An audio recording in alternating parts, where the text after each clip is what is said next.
Pato.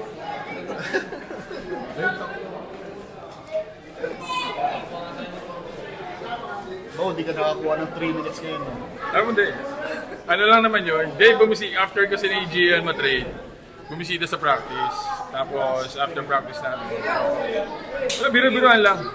Maganda ang pinagsama namin ni Gian. So, nothing to be like sa mamalo. Kasi, kasama kayo matagal eh. Siya kami nag-drop sa kanya. And, walang masamang tinapay. And that's how life sa PBA. Ayoko, bago ako nag-settle sa Rain or Shine, 3 beses ako na-trade. So, walang masamang tinapay sa akin. So tingin mo itong after this game, nakatulong na, pakamove on na kayo from Mamo? Oo naman. We need to. Hindi pwedeng mag-dwell kami kay Mamo. The good thing, yung kapestuhan ni Gian, si Deo, he's making the most out of the playing minutes na naman. Kasi kung tutusin mo, si Deo, pasulpot-sulpot lang. Minsan hindi pa nagagamit. Pero ngayon, nakakakuha siya ng minimum 15. Kasi silang dalawang magkapestuhan ni Adrian. Yun yung spot na kinuha naman Deo ngayon. And yun naman yung yun yung kagandahan. Nagkaroon ng opportunity si Deo, although nawala si Gian. So, it's still good. May interview kay Mamo.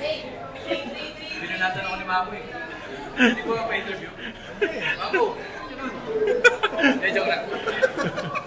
Sorry, Ma'am. Ano lang pinagkaiba nung paggawa na ni Mamo compared dun sa mga paggawa lang nila Fonzie, nila Jeff Chan, and others? Nawalan na madaldal. Hindi, Gian kasi is very vocal. He's one of the guys na talagang truly leads us, even at his young age.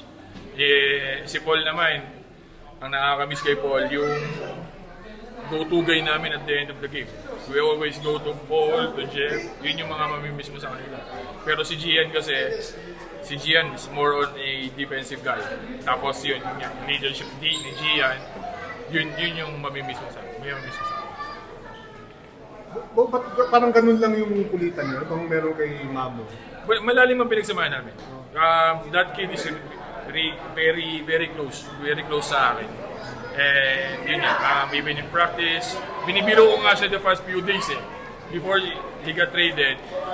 Kasi yung parang alam yung out of nowhere, bigla ko na lang kinakante, yung ganon. Sabi ko, kaya pala sinasaktan na kita kasi matitrade ka na. yun yung biro ko sa kanya. Sabi niya, oo nga, ba't mo ko sinasaktan ng mga nakaraang araw?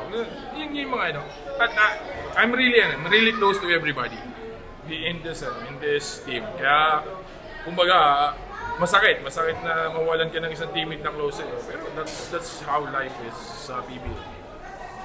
Hindi mo ba siya yung advice na stay ka na rito? Hindi, nag-uusap kami before he talked to Coach Cheng, kung ano yung, kasi nag-uusap silang dalawa Tinanong niya ako kung ano. Sabi ko, pakinggan mo lang. Wala namang masama Sabi ko, kung ano yung talagang nasa puso mo, kung ano yung gusto mo, sundin mo. Di ba? Kasi, ganun ang buhay natin Hindi naman tayo panghabang buhay malakas or there comes a time na may paparating na iba na mas magaling sa atin. So, sabi ko na sa kanya, kung ano yung gusto mo, sundin mo, magkasundo kayo, kailangan both parties are happy. Hindi pwedeng isa lang.